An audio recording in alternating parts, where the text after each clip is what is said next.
Chapter 3 की reading, ठीक है जी। बिस्मिल्लाहिर्रहमानिर्रहीम। Maria was sitting in the class, listening attentively to her teacher talk about the devastating floods of July 2010 and August 2013 in Pakistan.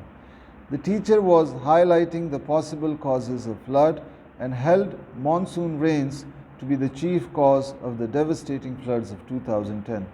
She explained that floods occur when heavy rainfall leads to the unfettered flow of large quantities of water that the soil is unable to absorb. The soil loses its ability to absorb water, particularly in areas where people have chopped down trees without planting new ones. The teacher further added that natural hazards can be catastrophic for the communities that fall victim to them. In a reflective manner, he declared 2010 floods to be one of the worst disasters in the history of Pakistan, for it affected approximately 20 million people. The flood usurped homes, crops, and infrastructure and claimed about 2,000 lives. Millions of the people became vulnerable to malnutrition and waterborne diseases, and approximately 1.6 million people were rendered homeless. Listening intently, many questions formed in Maria's mind. She raised her hand to get the teacher's attention. Teacher: Yes, Maria, do you want to say something? Maria: Teacher, may I ask, what do you mean by natural hazards? Teacher: A hazard is a phenomenon or a process, either natural or human-made, that can endanger a group of people, their belongings, and their environment, if they do not take precautions. Some hazards are natural, while others are caused as a result of human activity. Industrial or technological hazards, including explosions, fires, toxic chemical spillages, etc. Wars and terrorism are also man-made hazards. Maria: Excuse me, teacher, what is a disaster then, and how are disasters different from hazards? Teacher: I'm so glad you asked that question. Many people don't know the difference between hazards and disasters. A hazard converts into a disaster for people who are vulnerable to it. For example, for people who live too close to rivers and ravines that could flood and destroy the surrounding settlements. अच्छा जी, sorry, ये है ravines, rivers and ravines. Zara, raising her hand: How can we reduce the risk of disaster? Maria: When a hazard like an earthquake or flood strikes, people with no preparation and training are the worst hit. People who don't know how to deal with the situation are more vulnerable than those who can cope with the hazard. Teacher: That's correct. We clearly cannot stop natural hazards from happening, but we can make them less damaging if we plan and prepare how to deal with them when they occur. Zara: What can people do to cope with the hazard of flood and not let them turn into such tragic disasters like the floods of 2010?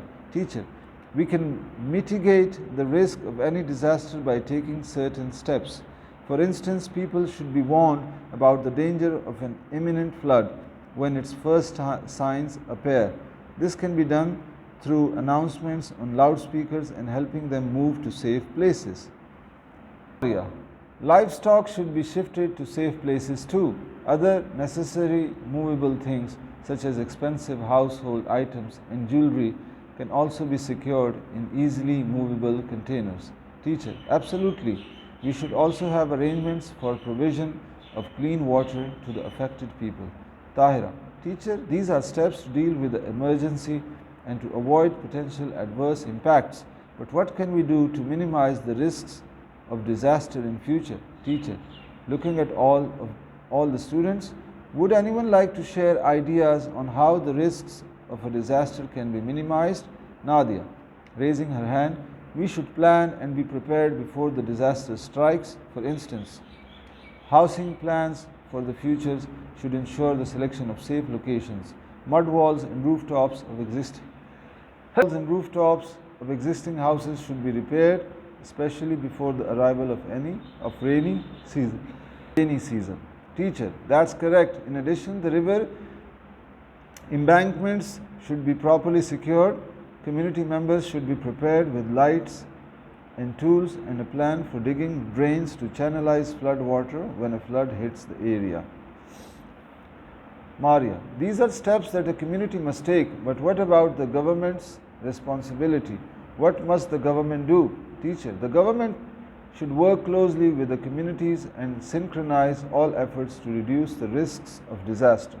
Besides providing timely information on the imminent hazards, it should also ensure that all risks are mitigated to reduce the dangerous effects of floods. Tahira, teacher, what about the schools? Should the schools also take certain measures to be prepared for disasters? Teacher, excellent question, Tahira. Yes, all schools should have school safety plans, including easy to execute evacuation plan. All schools should ensure that students follow the instructions provided through periodic drills for disaster preparedness. The attendance registers should always be updated to know the exact head count. This will ensure that all present are evacuated. Class, thank you, teacher. We had a fruitful discussion today and we learned a lot about flood disaster and its risks reduction. Teacher, it was a pleasure discussing this topic with you.